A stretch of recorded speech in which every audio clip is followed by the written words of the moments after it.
Սամվել Կարապետյանը ամբողջ ընթացքում փորձում էր հասարակության մեջ վախեր գեներացնել եւ այդ վախերը իբր կարգավորելով փորձեց վստահության քվե կորզել քաղաքացիներից, ինչ խոսք որոշ դեպքերում դա նրանց հաջողվեց, ամեն դեպքում չենք կարող ասել, որ այդ մարդկանց չեն գնացել եւ չեն ընտրել հասարակության ինչ որ զանգվածը, բայց այ ինչի հիմքով են ընտրել, սա է խնդիրը։ Մյուս հատվածը նրանց ընտրողների, կարծում եմ բոլորս գիտենք, նրանք ովքեր որ հատկապես մարզերից են, հատկապես որ փոքր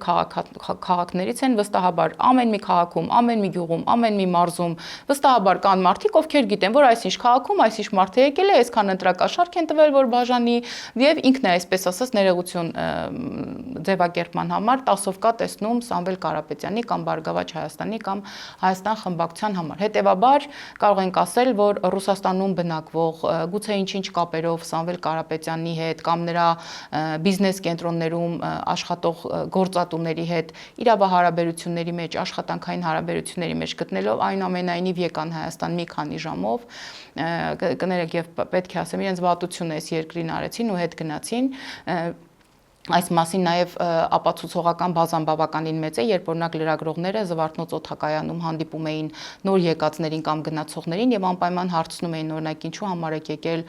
Հայաստան, ինչն է ձեզ բերել Հայաստան։ Իհարկե կային մարդիկ, որ եկել էին հարսանիքի, հերուտնից տեղից տխուր արարողության կամ պարզապես արձակուրդի համար, բայց մեծ էին նաև այն մարդիկ, ովքեր վստահաբար ասում էին եկել ենք Սամվել Կարապետյանին ընտրենք, եկել ենք իշխանություն ձևավորենք, մեր քվեն տանք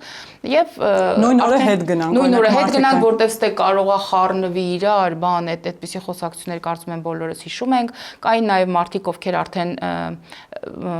միջանձնային շփումներում, ոչ ֆորմալ շփումներում, հարցազրույցներում ասում էին, որ դե որ չգանք կնեղեն մեզ, մեր երեխեքին, դե